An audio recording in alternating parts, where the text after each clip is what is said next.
Benji, what were some of the creative risks that you did or want to take that help keep pushing things forward and innovating?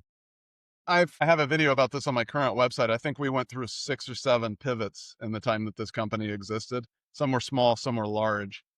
Um, if I were to probably the most significant change that we made creatively was towards the end. We had a recording engineer for a while. Once I realized, I knew I was an entrepreneur when I found out I loved to do something until I was 80% dangerous at it, and then I was bored and so when I got bored of being in the studio, we had a recording engineer who came and worked for us for a couple of years.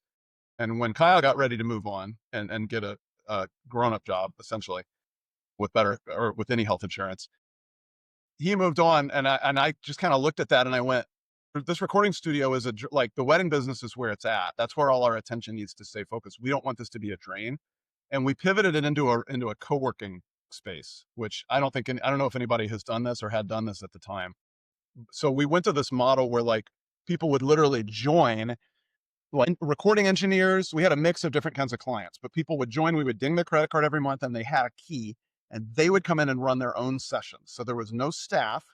They could come in at any time and any 24/7. They just had to book on a shared calendar when they were going to come in.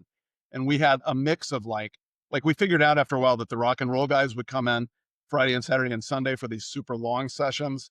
The hip hop guys would come in the middle of the night and like eat a meal in the control room at 2 a.m. and do like this late night rap session. And then during the day, you'd have like piano teachers or like photographers that needed this place to shoot that would come in. And we found a way to just monetize the space enough that I don't even think it made a lot of money, but it paid for itself. Like we got to stay in this beautiful space. We got to cover all Keep our the dream overhead. alive.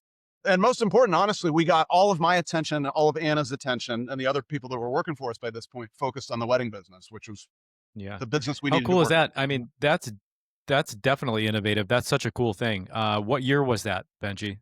Oh, I want to say that was probably 2013. That's I what I think we was gonna did that say. Yeah, I for, think yeah, 13. we did it for 2 years and then Yeah. I moved out of state. And when I moved out of state, we just closed it, moved to a smaller location. And Anna essentially ran things locally without me once I moved out of state. The Not business without you. went You back did down. all of our marketing.